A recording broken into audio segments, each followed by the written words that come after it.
Okay, thank you very much. Thank you very much for coming. Thank you for much for being like very patient as well. Oh Trying man, all this. dude, the patience is on your end, man. I was messing up. I'm sorry. I'm good at fighting, not so much with the tech, I guess. No way, no way. Okay, so let me start with the intro. Like I was waiting like until we get on this. So hello All again, right. like to like MMA believers. So today we are joined by a former Bellator cage fighter and a current UFC fighter who will be fighting Mickey Gall this July 24. He is a true example of heart and determination. He is Jordan Williams. Let's One of the go. How you doing, so my first, friend? yeah. So first, tell me like, how did you get your name, this Bomai, or just did you just keep it yourself, or somebody gave it to you? The fight name is courtesy of my stepdad. He had this great movie when we were kings, and he was highly influenced by Boumier or Ali, Hmm. Muhammad Ali, and they said Ali Boombaye. And so when he fought George Foreman in the Rumble in the Jungle, he kind of went to Africa early. He's a light skin, so most of the Africans were cheering for or were naturally wanting to go for George Foreman, more of a someone they knew. And so, but Ali went to the country early. He became one with the people, and he became working out around the town.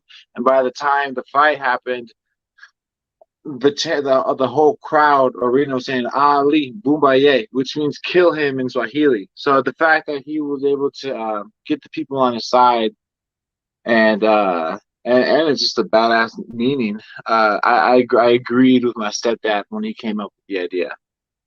Yeah, it's very nice. That name is, although like you're almost like something of a monster or something like that. You just eat so many punches, you come forward, man. Yeah, yeah.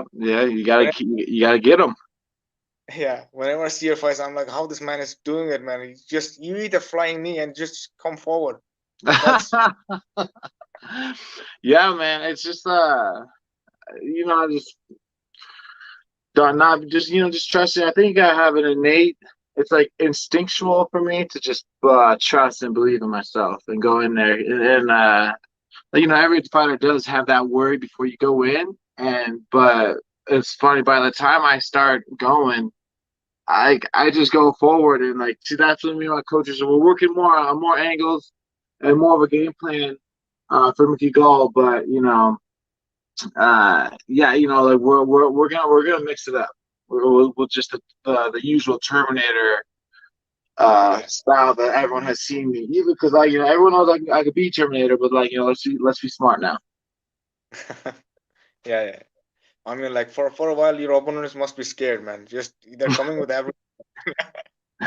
Yeah, I mean, yeah, and it's a fear. I mean, because they get confident when you land something, but then like if you keep landing, it doesn't go your way. Like, yeah, it's gotta be fearful for that extent. But we're gonna try to keep the opinion out of the judges out of this one. So Yeah, yeah, man. Like you hit your best shot and you think it's hurt and it's coming, and that's scary. That right, is scary. right. Well, yeah, if there's any way to scare someone while getting punched, I guess that's how you do it, right? Man, it's almost like a monster in a movie. You hit and he's still coming forward, and Yeah, man, you got to find that silver bullet to take me out, man. I'm coming for blood. has it ever happened to you? The same thing?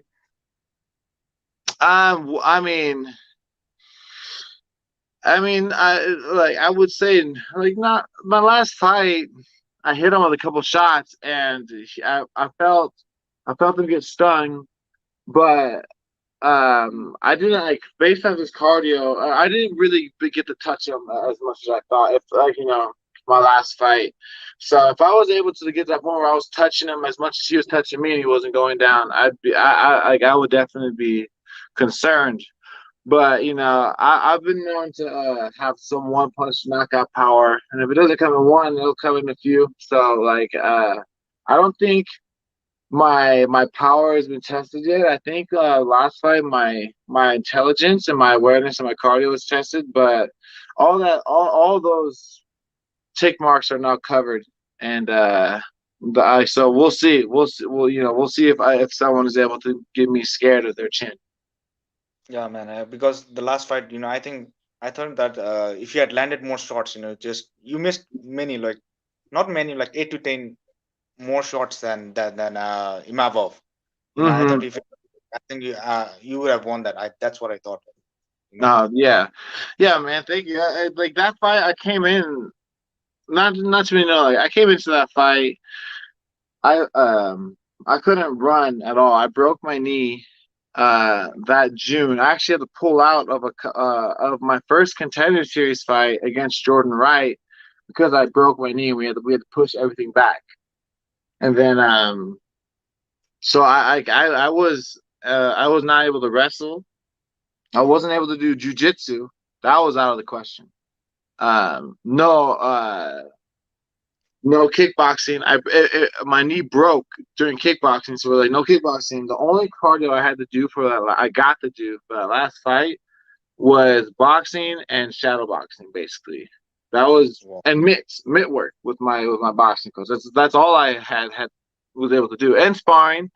But we just spar boxing, so I was very limited in my last fight, as opposed to not only my cardio, but as the mental map that has been laid out before every fight. You want to be practicing jujitsu in case you get into jujitsu. Your mind, because not only practicing, it just makes you better at it. It just lays out a neurological pathway for you to actually do it in the fight. And if you don't train it, you won't do it.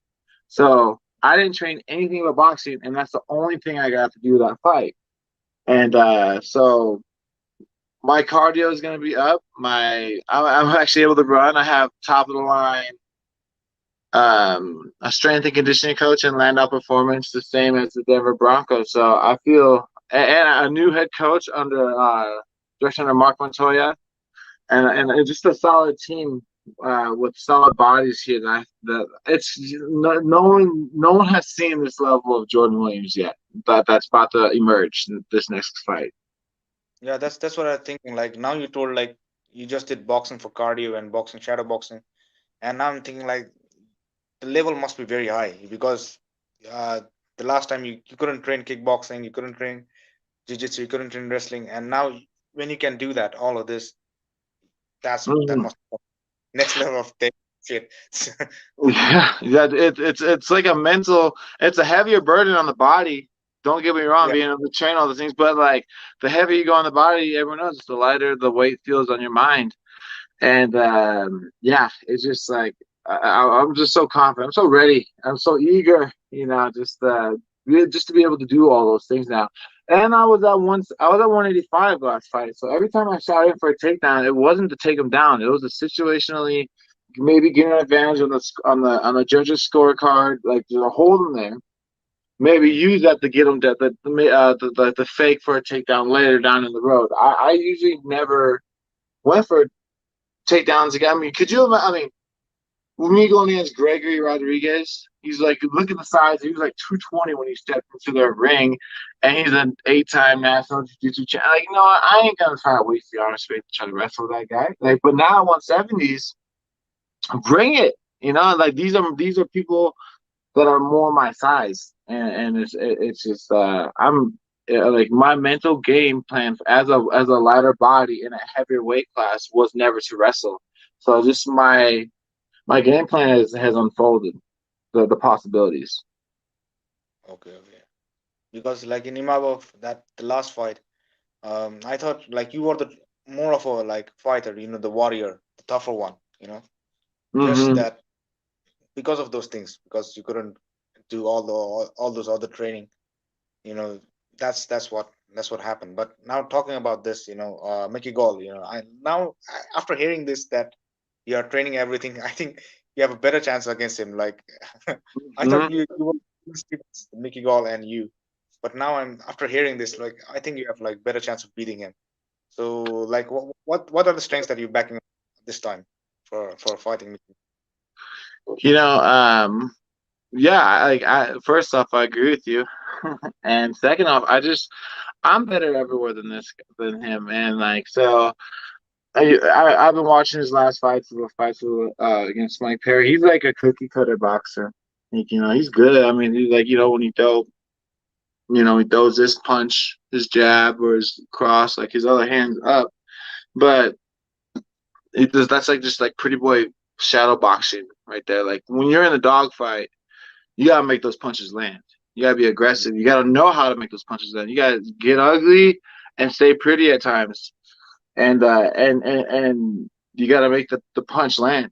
It's not going to be the most prettiest punch that knocks the guy out. If it is, then you know that's one of the many ways of look at knockouts. Like you see people just get clipped on the chin on a wild punch and they go out. So it's like you gotta sometimes you gotta get wild and stay composed, like a calculated measurement to make things work. And I just don't think he's there yet. I think he's still he wants to get better at striking to show everyone he's not the jiu-jitsu guy. Because whenever someone says his name, they just say, "Oh, it's Mickey Gall Jiu-Jitsu." So that's why I feel like he's trying to get better with his striking. But it's just not there yet. He'll learn this fight. I think like if you defeat Mickey Gall, I think it'll be like another huge stepping stone for you because he's got some popularity after beating that after having that CM Punk fight. He was very Mm-hmm. smart. I think if you can be if you beat him, then it'll be much more greater in terms of popularity. Oh yeah, I that's the goal, right? Like you don't want to fight nobody's because that's what they're gonna value as. Mickey Gall, I respect him as a fighter. I think he debuted. I don't know if he made his first fight ever. What it was like? Oh, I think it was on Dana White's looking for a fight. I think that's when he made his debut on stuff. So he's been on top like ever since he's got into the scene. The shows that he has done has either been UFC or sponsored by Dana White. So I respect his caliber and his experience for sure. Like it'll definitely be a great name to, uh, to have under my belt. Yeah, yeah. So like whenever you go for a stare down, right, before the Hmm. weigh-ins, like what are the things that like you really observe? Like every fighter has different things to observe when they are in a stare down. What do you go, or is it just a formality for you, the stare down? Uh, there's a lot in that question. I mean, formality, I keep it like, yeah. You gotta. When I look at my opponent's eyes, it's mainly to see where their head's at. You know, Mm. and to let them know where mine's at. I let you know that I'm looking at you and I'm assessing you, and you're not going to be out of my vision. You know, some people like when they break eye contact. Like I don't know if he broke eye contact with me, but I didn't think that he wasn't ready. I just felt like he broke eye contact. He's like, and he was like he was talking shit. We were mouthing shit to each other before that fight. So I wasn't gonna let him out of my sight. But the fact that um he was there mentally to like he was like winking at me. I was like, oh yeah, you winking at me. I knew he. And then when he broke eye contact, I knew eye contact wasn't his game.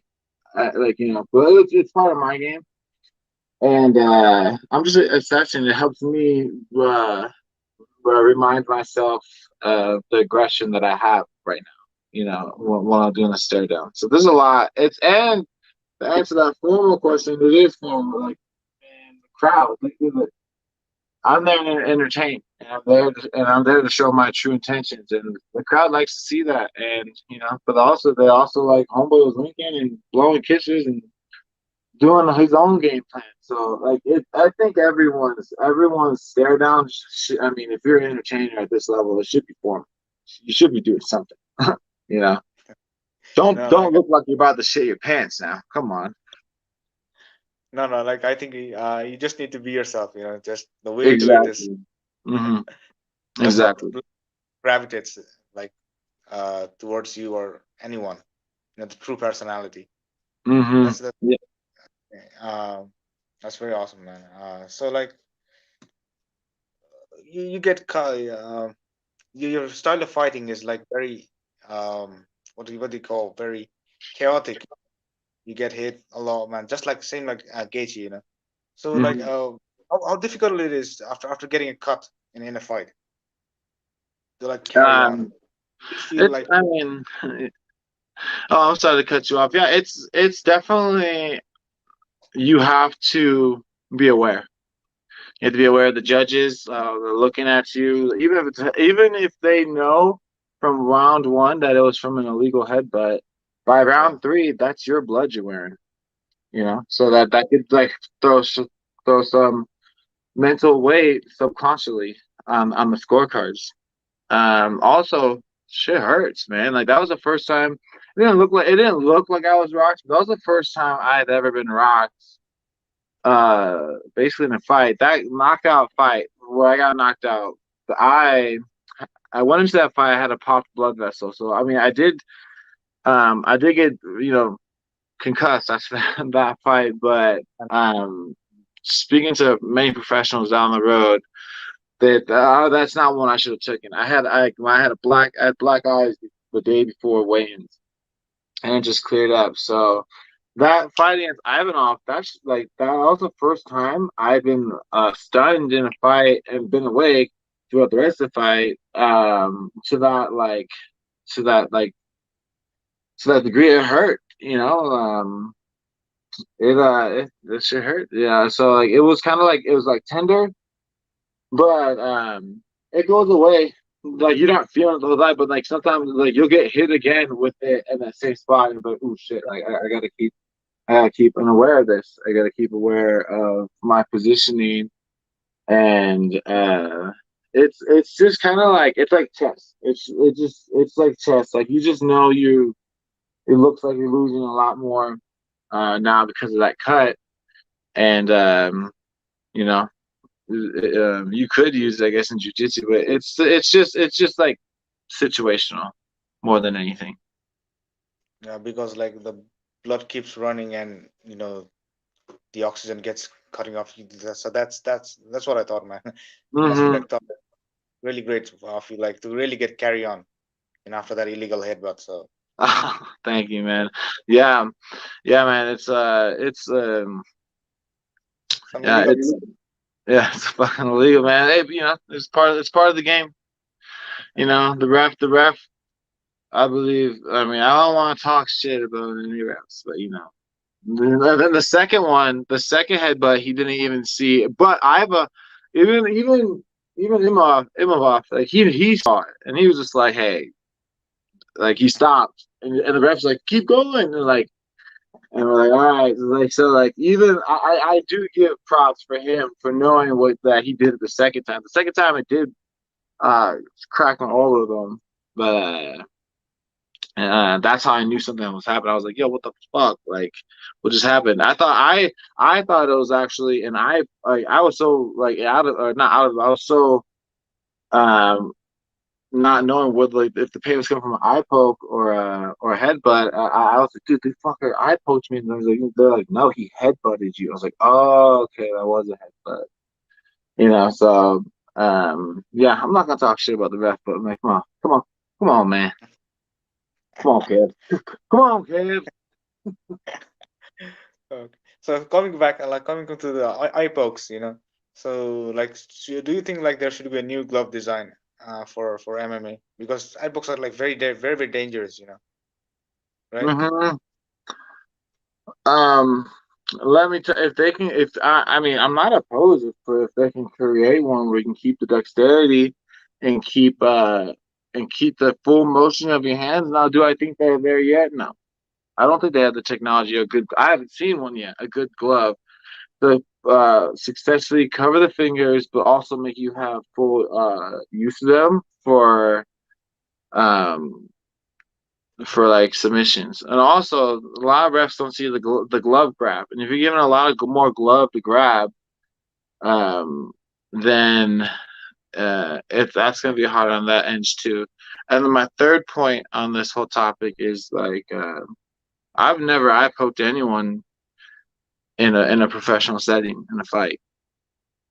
Okay, You so know if they, what the fuck is this amateur hour? Keep your fucking hands closed. What? I don't. To me, it's just in practice time. I get it. I've done it. I've practiced. Like, oh shoot, but like in a fight, like I'm more there than I am in practice of the rules of everything. So I mean, if you want to give more room for people just to be crazy and make things, because what if you get these new gloves and now people not like, honestly, that's still material that's scratching your eyeball, like whether it's a finger or a glove, that there's still solid material underneath it, and it's still gonna hurt. It's still gonna impair you, like. And then now since we have these gloves, they're gonna be like, well, he got eye poked with a glove, he should be fine, keep going. Like so I don't really see gloves being a good, like with those fingertips being beneficial for the fighter, because it's just because for the fighter who actually does get eye poked, they're going to be forced now to continue with impaired vision, and maybe lose that fight and get knocked out. So yeah, and if the person who's getting knocked out is the person they're trying to save. So I don't know, I'm mixed about that. yeah, yeah. So like it's not that hard to keep your like not to eye poke in the fight, right? Right, I mean, exactly. I've never groined shot. I've had 15 pro fights. I've never hit anyone in the groin in a pro fight. I've never kneed someone on illegally on the ground. I almost did. I pulled it back. Just like you don't you don't have to have crazies in there to have a good fight. You can have professionals in there, and it'll be entertaining. Yes. So like coming to the ranks of like professional fighting, from amateur fights, how what a difference that you feel from amateur fights to professional fights now? So the difference, there's just an intensity when you're amateur and now to UFC. You kind of like tell yourself when you're younger in your career that, hey, I want to be. This is what I want to do. This is, and I'm gonna do this. And you kind of lying to yourself until a point to it actually comes true. And like, so the intensity is always there, but like then you get to the level where like, oh shit, I actually have a chance to do what I said I wanted to do this. So the intensity just automatically magnifies for someone like me. It, like in the situation, the mental whereabouts about knowing that, hey, this is my job. This is what I get paid to do, is kick ass. So the intent, and also part of my job is to get my ass whooped. Now Yeah. that goes deeper into my job, into making sure that doesn't happen. But the situation that I'm put in, like that, like you either the entertainer or the entertainment, and at the higher levels, you realize that real quick after a couple of replays on ESPN. So like uh you like you started like from wrestling, right? From Mm-hmm. wrestling to then the MMA. So what difference do you like observe from the your this American style wrestling and the Dagestani style wrestling? Um. Saying Well, that I would say that the Dagestani wrestling, from what I've experienced, it's like um Khabib has more of like that actual double leg takedown, put you down, right? But where I find the threats from the more Asian and European countries that wrestle are any other one. Oh, Africa, the African country, like Senegal has great wrestling. They're really known for the wrestling. The It's uh, in Nigeria, but it's they do more manipulative with the upper half. And with Mhm. folk style American wrestling, it's more like how Khabib does it. But Khabib is, he's like the only one. Him and they're the only ones that really drastically go for those big takedowns, because in freestyle wrestling, they're more about throws. Usually, from my experience, more about throws. The second your back is exposed to the mat, that's 2 points. So like a lot of Greco like style wrestling where they keep their top half, and they're doing a lot of tilts and turns and trips. As opposed to the wrestling that I learned, we learned tilts and turns and twists, but mainly we want that high crotch and that Yeah. fireman's carry and double legs and a lot of takedowns where as kids we were taught to have our knees touch the ground and like kind of like touch the ground and scoot back up.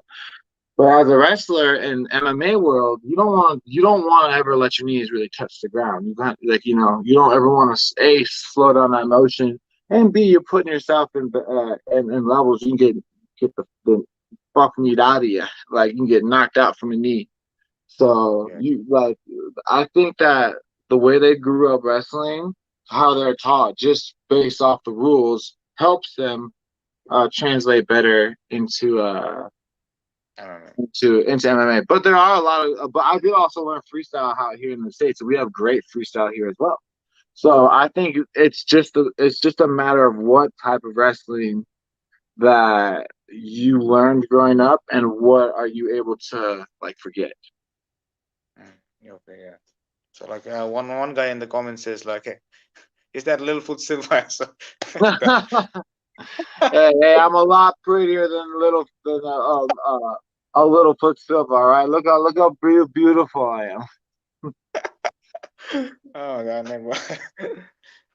So like sometimes I'm really worried about the style of fighting you bring. It's just I think it's like way too violent for some time. Just worrying about worrying about your health. Like maybe you can keep it safe for a while, or Yeah, or you. yeah. Like my fight style is dangerous. But it's risky. But with no risk comes no reward, baby. Come on now. It's like and our coaches we're not words of my new head coach and my new general is like we don't just come in there to win. Like we go in there to finish.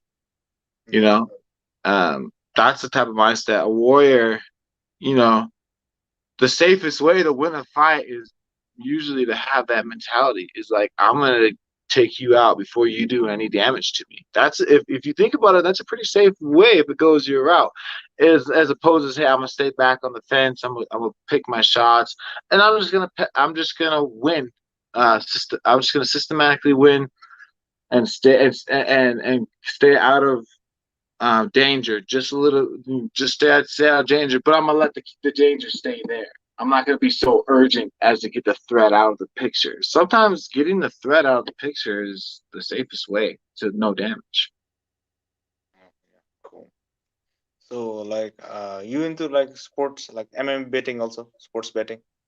Oh yeah, I mean I've taken a little break from it, and especially I haven't actually found myself. I didn't make one bet during this training camp, um, but I do enjoy some wagers every now and then. Okay, cool.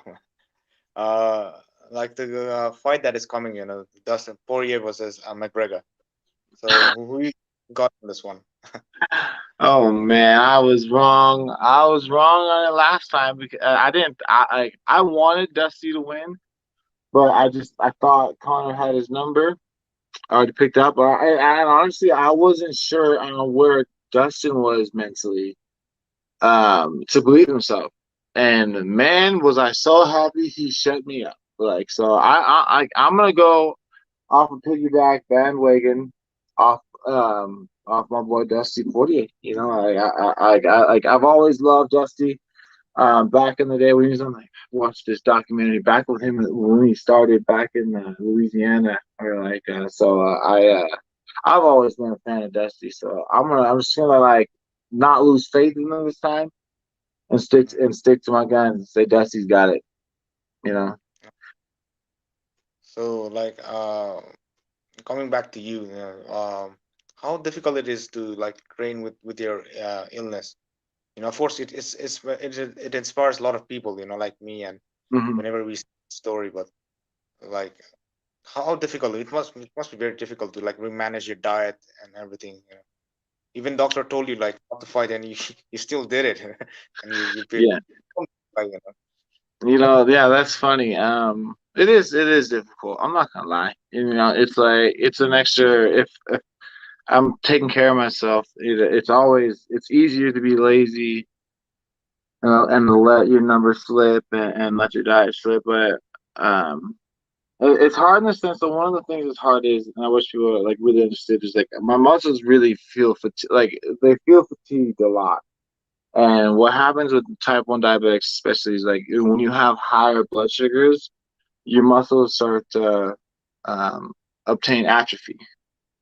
You start to lose. And a lot of this atrophy, you don't might not like it takes a long time of strength and building and to get to rebuild and extra protein and extra nutrients and extra macro counts to get just where other people are at because we're and the thing is that people, well, how often? It's like, okay, every day my body experiences atrophy because every day I have to raise my blood sugar to about like 200 or so. Every time that's about 100 points. That's double what it's supposed to be. It's supposed to be 90 to 120. And I don't feel safe during workouts unless it's at least like double. Like sometimes I'll start at 200, 220, and it'll end right in the range. So, and the reason why you bring it up is to prevent hypoglycemic events like putting into a coma, seizures. Well, actually, the diabetic comas actually come from high blood sugars, but the more sporadic episodes are like seizures. So you get yourself high off those test scores to prevent that. But every second I put in a blood sugar over 120, not only are my veins getting fried, it's atrophy happening to my muscles. They're going to feel sore like they if I am successfully keeping my blood sugar high enough to prevent seizures. I am going to obtain muscle cramps and soreness. And I do that for prolonged period of times, and usually at least 2 to 3 hours at a time during the day. Okay. So That must. by sometimes by the end of the workout, people are like, "Oh man, you look so tired. Your muscles you look so fatigued." It's like, yeah, because I don't want to be. I'd rather be fatigued like this than be in a seizure. And it's just hard to sometimes explain to people that, hey, my body doesn't work like this, and like, well, actually, it's good for your body. It's hurting mine. And people don't like. I don't think people don't like to hear that. But I think it's an excuse. So I still battle with that, and like I still try to explain to people that how I got to the UFC. So like half the battle is battling that, and then half of that battle is mentally giving myself the okay that I feel like this because this is part of my life, and not feel guilty for it. Not feel guilty for feeling like a normal diabetic. Yeah. So like, thank you very much for like Mhm. you know taking all this pain and entertaining us. Just yeah, no words for it. Oh man, that So was deep. Those words right there, man. Like I really felt and I resonated with that. And you, man, all I can say is like, man, you're welcome, and I appreciate your appreciation. yeah, man. So like, I was gonna ask the next question, but I was just moved by what you were saying. I was just like, just whatever you said, it moved me, right? Oh man, Made me. I appreciate you, man. I appreciate you. So like, coming back to fight. So will you be staying at the welterweight for a long time, or is this a one-off? We're gonna take this fight by fight. I would like this to be a multiple thing at 170. I feel like I can do this. I feel like with more help down the road, I feel like it could be easier obtained than currently. And right now, like man, after the stem cell therapy, I swear I've been like dropping weight. I've been waking up at like 180, sometimes 179 in the mornings. So, which is really light, which is only going to be like a, you know, after the workout, sometimes I'm 176. After 2 workouts this week, I was 177, which means that's only a 6 pound extra cut than where I'd have to go. So I feel like I am right there in striking distance and right there with keeping 170 my permanent weight for the rest of my career if I make the right decisions. Okay, yeah, sure. So yeah, thank you very much for coming in and the story. Thank you very much for like going through all this pain and for entertaining us and giving us such good fights. Man, it's just so almost looking forward to it. All the best for your fight against Mickey Gall, you know. Just Hey, yeah. Stats. Hey, Stats. I appreciate you, man. I appreciate your, your genuine thoughts, man. It's definitely felt, and like I will continue to keep putting on these performances not only for myself but for like the true fans like you, man. I really do appreciate your appreciation. Yeah, thank you very much. So like yeah, we'll do some more the next time. But goodbye for now, man. Thank you very All much. right, Bye bye. yeah, my man. Yeah, we'll definitely do some more down the road. Appreciate your time, man, as well. Thank All right.